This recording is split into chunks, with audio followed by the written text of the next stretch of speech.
Support for WYES is made possible by Mary Lou Kristovich in memory of her husband, William Kristovich.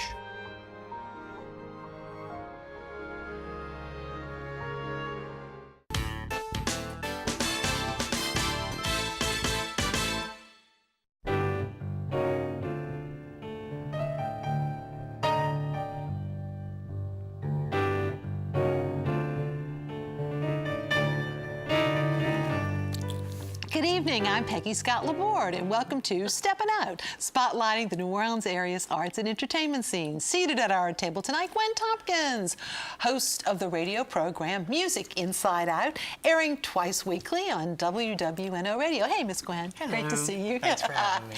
Poppy Tooker, host of the radio program Louisiana Eats, also airing twice weekly on WWNO Radio. Hello. Hi, Peg. Hey there.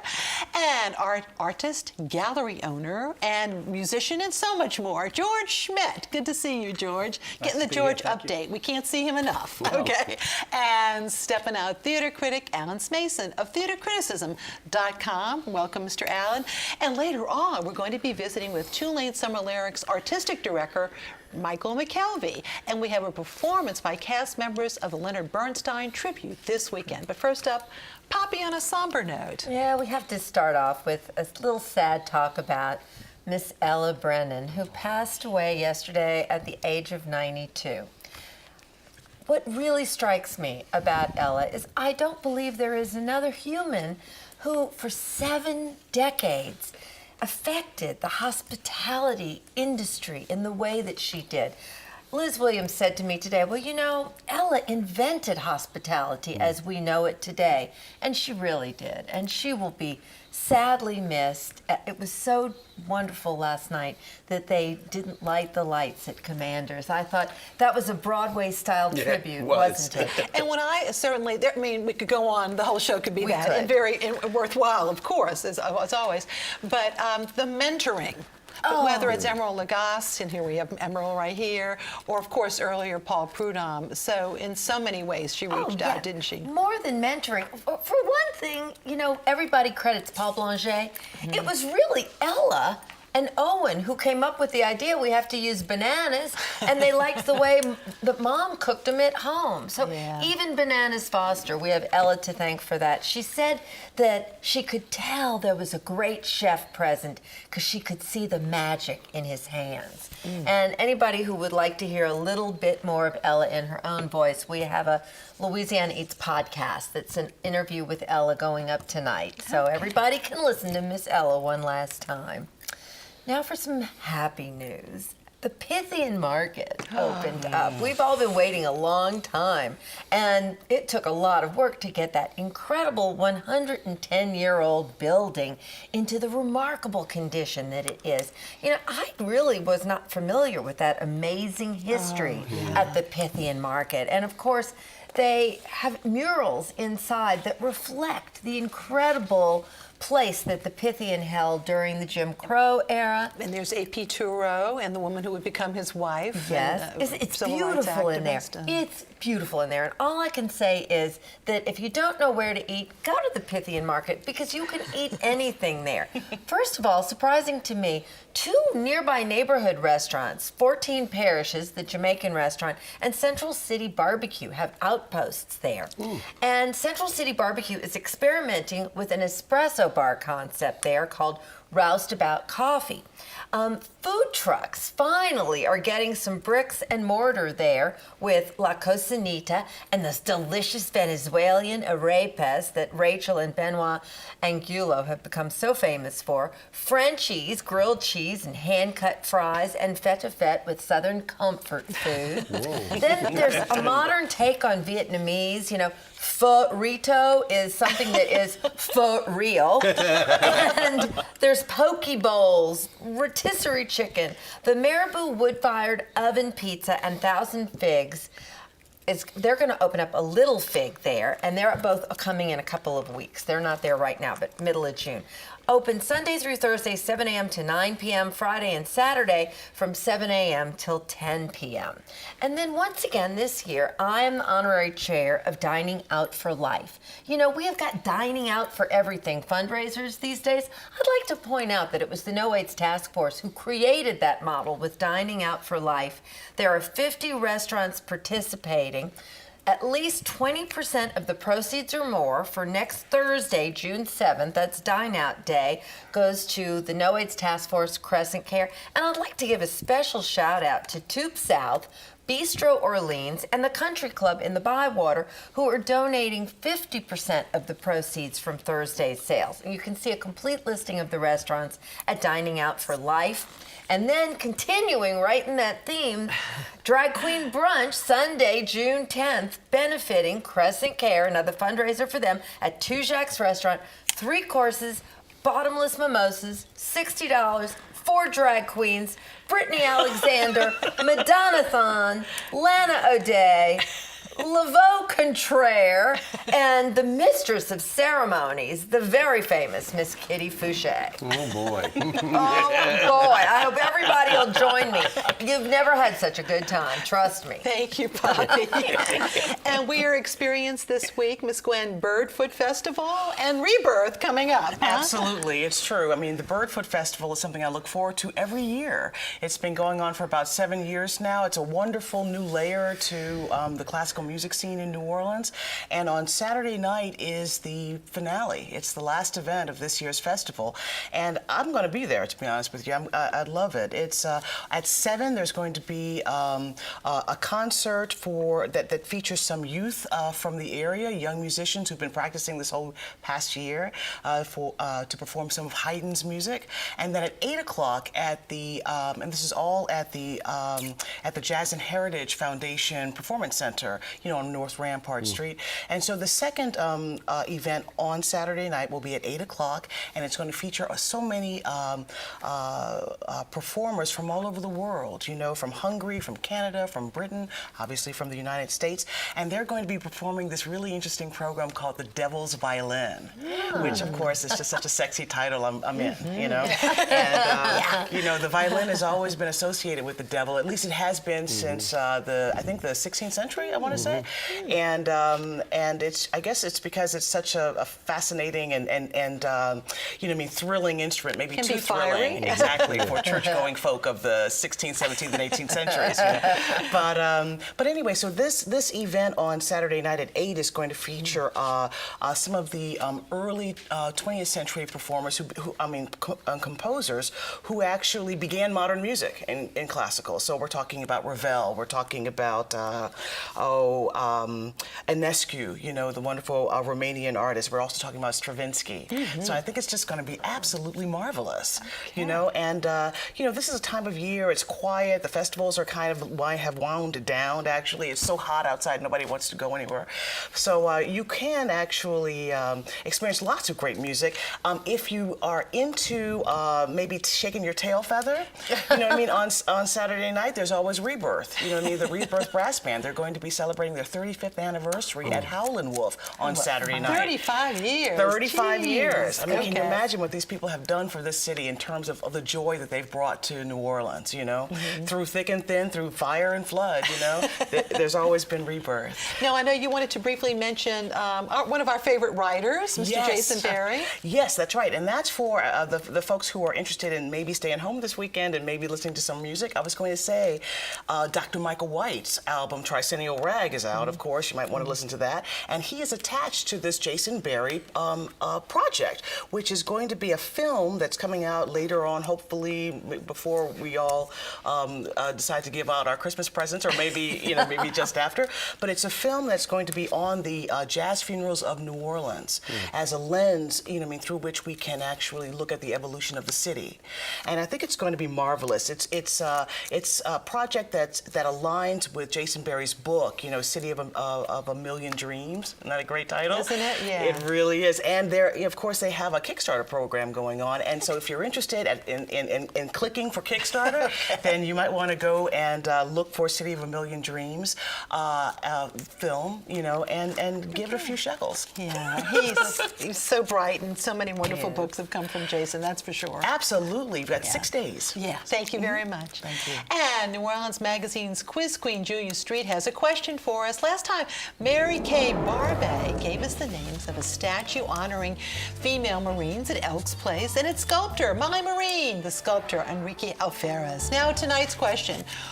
What was the New Orleans-made landing craft used at D-Day? And who credited the craft's inventor with winning the war? Email your answers to steppinout@wys.org. Our prizes: a year's subscription to Louisiana Life magazine, a dish towel with the message, "Stay tuna," from our friends at wearablevegetables.com, and a pair of free admission passes to either the Audubon Zoo, Aquarium of the Americas, or the Butterfly Garden and Insectarium. You can go to WYS.org for our online calendar to see our lineup of events, including a dance performance by Leif Anderson at the Marigny Opera House Sunday at 5, and a Chris Champagne show next Friday night at Cello's in Metairie.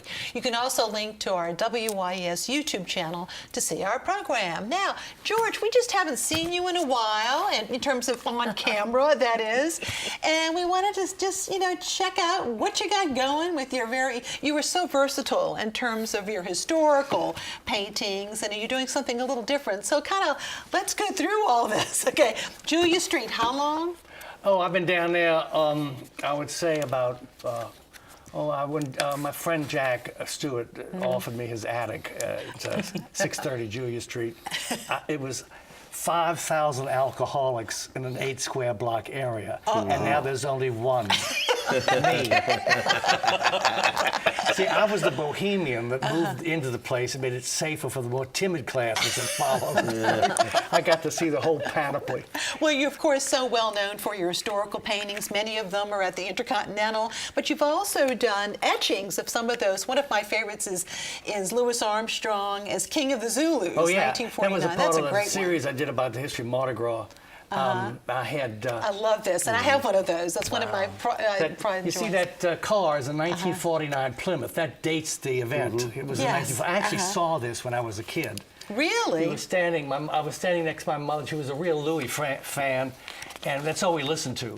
And she bent down, and there's this guy going past on a float, and he's dressed in red, and his arms are waved. She said, "See, Georgie, that's Louis Armstrong, right?" And of course, that was one of her idols, Well, too. I tell you what, in 1960, I guess it's 65, the Jazz Club had a concert with him at the Loyola Fieldhouse, and my mother was in charge of the ticket sales, and she says, "George, I can't go to the banquet, the breakfast that they're giving for him at the Royal Orleans. Would you like to go in my place?" So I got to go. And guess who I sat next to? Louis Armstrong. Oh my God! Yeah, it was, and so I've done several images, several paintings about Louis' life in New Orleans. Well, and of course, being the versatile gentleman that you are, and also the good little Catholic boy, one of my other favorite, more recent painting is the All Saints painting, Sacra Conversazione. Okay. I did that when the Saints won the Super Bowl. These are all religious figures that are who associated notable with- New Orleanians, huh? See, there's Father Silos, Henriette DeLille, Mother Cabrini, and Mother Drexel. I love And that. you see the Pudia holding up the map of the city. And my understanding is that painting is available. Oh, it's but they're all also available, yes, of course. But there are also etchings. As that an you do etching, that too, one. yes. And, everybody's got a tricentennial thing going. So you have a fairly new painting of Iberville, huh? Yeah, I had done years ago, I did a picture for the Louisiana Land Exploration this. Company of This is- Bienville. Well, I figured this time I'll do Iberville, his older brother. And this is actually called Iberville in Biloxi. Iberville was trying to find the great river that had been talked about by LaSalle. And he was in Biloxi. I think they thought that Biloxi Bay was the mouth of the river. Well, it wasn't, and to his disappointment. And suddenly a group of Indians appeared on the beach, and he stopped them and he said, "Listen, do you know where there's a great river around here? The entrance is on the Indians. Oh yeah, we just came from there. Would you like to go? So they had nothing to do. They were hunter-gatherers. So they said, yeah, come on. So they drove, they rode up to the Mississippi Sound, and there was the river. Well, the thing is, in those days, it was blocked by mud palisades.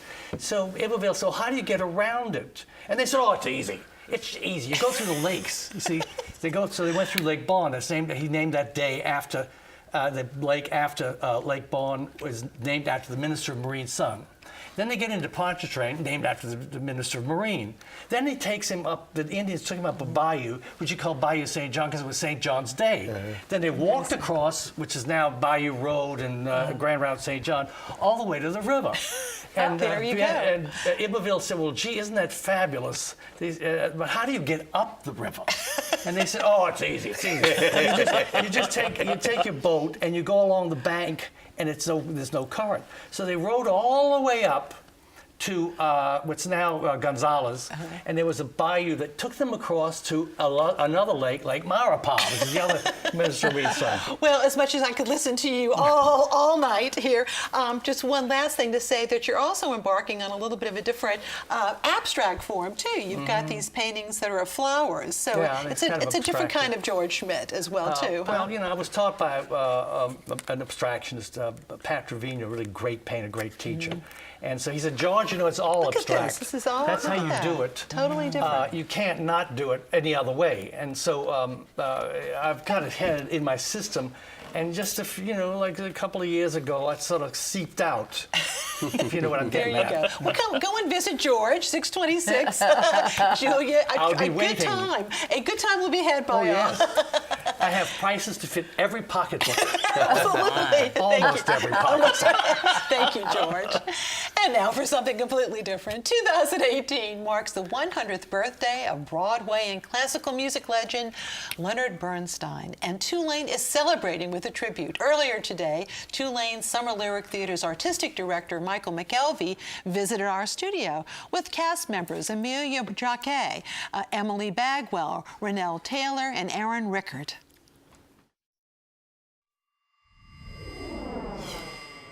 Michael, this season you're adding Lagniappe with Tulane Summer Lyric at the top with this weekend, aren't you? Yeah, we're going to open with a tribute to Leonard Bernstein, which that's happening all throughout the United States right now. So it's an entire Bernstein at 100 celebration. We're doing our own this coming Saturday and Sunday. We have 60 performers, an orchestra of 20 made up of LPO members. It's quite an event. Now, why isn't it Bernstein? It's because Mr. Bernstein played on a Steinway, and that's how he reminded us of it. So. Yes, that's how he did. Now, what next few months? Okay, you're also promoting, of course, The Tortoise and the Hare. Yes, last season we started a program called the Story Road Project, which is Summer Lyric's new outreach program. So we're doing an entire production just for kids, and that opens this Thursday. And it's a new musical based on Tortoise and the Hare, and it's written by Alan Robertson, who is known to PBS audiences from the Biscuit Brothers. And then we launch into the Summer Lyric season. It is always amazing to me how you do these things so quickly. 3 full-scale musicals in the course of the summer. But you're kicking off with My Fair Lady. Who's going to be Henry Higgins? Henry Higgins is Chris Carey, who is a favorite of our audiences, and Sean Patterson is playing Colonel Pickering, and Bob Eads is in there as Doolittle. And then we have a newcomer to Summer Lyric named Jackie Vanderbeck, and she's terrific. All right, and then I am so looking forward to, and I hate to admit it, but I've never seen Ragtime. And a lot of people haven't, and it shocked me when I took over as the artistic director of SLT. We'd never done it, and it's considered one of the best scores of the past 50 years, and that's why we're doing it. And a friend of mine's coming down to play Coalhouse Walker. He's in a little show called Hamilton. Jay Quinton Johnson is coming in to play Coalhouse for us, and and Leslie Castay is playing Mother, and Kevin Murphy is playing Tate. So you scored a coup, though, with Newsies, huh? Yeah, so I had a bunch of friends of mine, and I said, we really want the rights to this, and they were able to give Summer Lyric the first rights in the area to do Newsies. Okay, now what are we hearing tonight from Today Bernstein? we're hearing You Got Me from On the Town. by Mr. Bernstein. Okay, thank you so much, Michael. Thank you, Peggy. Let's begin.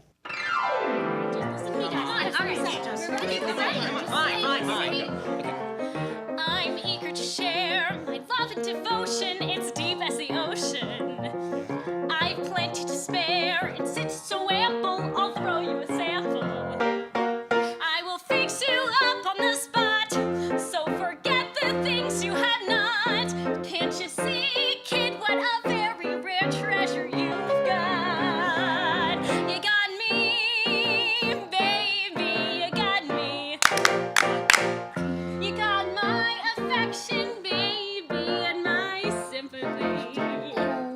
You got my whole muscular equipment from A to C, and it's free, baby. It's all free. It's all free. It's all free. It's all free. You got me, baby, you got me.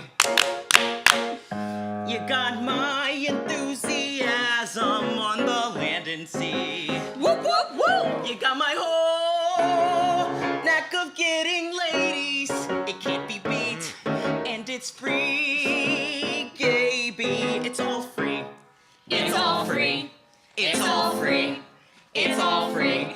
Dance. Come on, let's dance.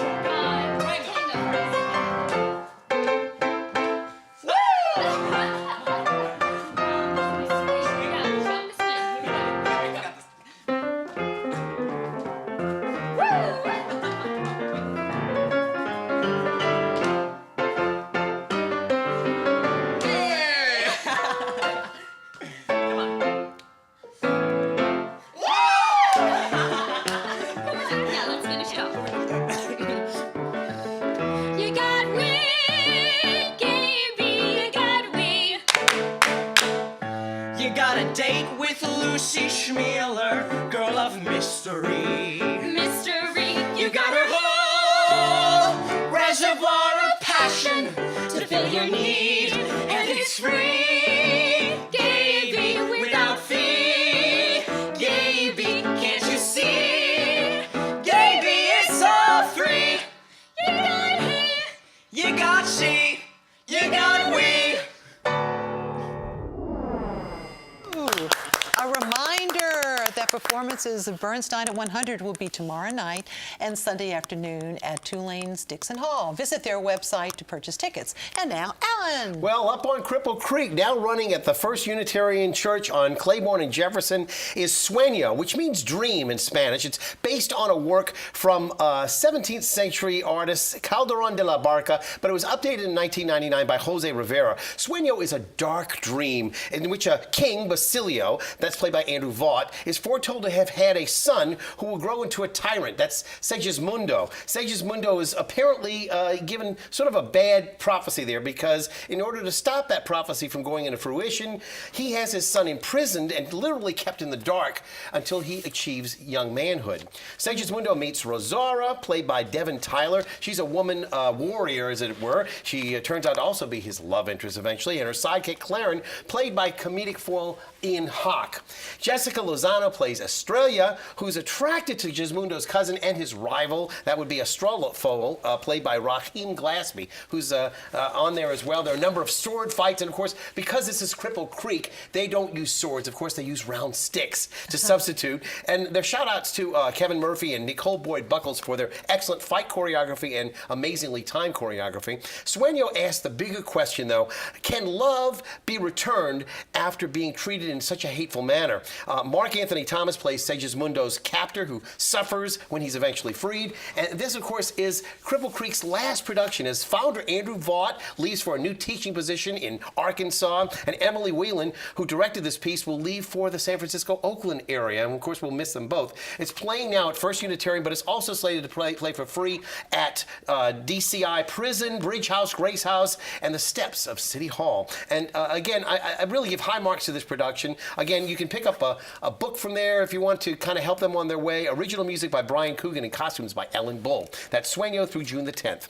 Now, great news for Southern Rep. They have announced their season for 2019 through 20, if you will. It's a piece that closed on Broadway to open up, and again, something I can only marvel at that they got this too, because this is the regional premiere. It's A Doll's House Part 2 by Lucas Nath. And again, those of you who saw it on Broadway know what you're in for. There's really wonderful performances that were in that particular play. Mandatory Merriment in December will feature holiday music with Alan Payne and Leslie Castell. There'll be a long carnival season, so the Wolves will be playing in January. It's basically a sexually charged setting of high school soccer players. Again, Azul, the world premiere by playwright in residence Christina Quintana. That plays in March and April. And then finally, Troy Bechet is going to be doing something I can't wait to see. This is a play in which she'll also star. It's called Flowers for Hallie. It's a tribute to our own Mahalia Jackson and the world of gospel music. Again, that's the Southern Rep main stage. You can check them out at southernrep.com.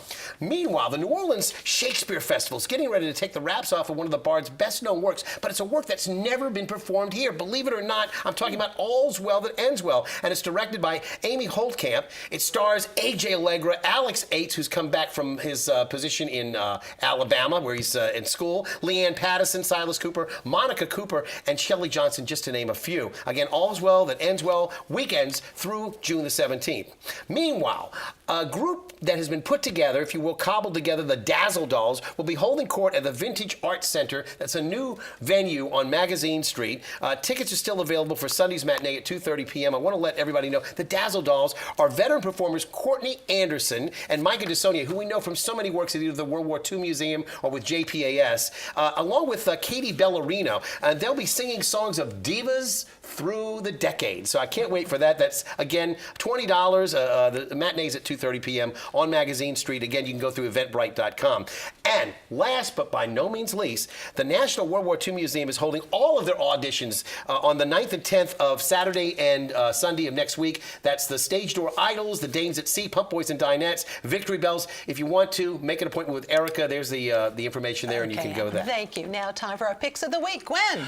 Okay, this is the time to actually go and see some local up-and-coming musicians. I'm going to suggest Robin Barnes, who's a wonderful jazz singer. She performs over at the Montleon. She'll be there at 9:30 on Tuesday. And again at the Montleon on at 5 o'clock on Friday. You, Poppy. It's Oyster Festival weekend, so head on down to Waldenberg Park and slurp some up. Okay, George. Any other paintings? Well, actually, we haven't, it's first Saturday of the month. There'll be a walk around on Saturday for all the galleries. Yes. Right? Okay, great. Two events for the Nola Nick sets. They're having a dance clinic on Saturday, June the 9th from 10 a.m. to 1 p.m. That's at the Hilton Riverside. And then on Sunday, June the 10th from 10 a.m. to 1 p.m., they're going to have auditions to become a Nick set. And I want to let everybody know, Jean Genet, who's this absurdist French playwright, he did The Maids, in which these two maids try to kill their matron, if you will, at the Fortress of Lushington, 2215 Burgundy Street, or Burgundy Street, I should say. Okay. And I cannot recommend highly enough. It's the last weekend all the way, the LBJ and Dr. Martin Luther King play at Southern Rep at the Marquette Hall. A wonderful theater. And my other picks, this year's Symphony Book Fair is tomorrow and this Sunday at the UNO Lakefront Arena. Tomorrow at 4 p.m. there'll be a food tasting, and Tom Fitzmaurice will be signing his new expanded edition of Tom Fitzmaurice's New Orleans food book at Octavia Books on Octavia Street. Looking ahead, just a reminder that the Ancient Order of Hibernians live and silent charity auction will be next Friday at the St. Dominic's School Gym on Harrison Avenue. Among the donation highlights, a hat personally made and designed for you by Yvonne LaFleur, a Joe Namath signed jersey, and a condo stay in Florida, and many other things. Proceeds from the auction go to their many local charities. Also, special thanks to Hall Piano for recently helping us move our baby grand. Thank you all very much. You all are grand and good babies, too. Good night.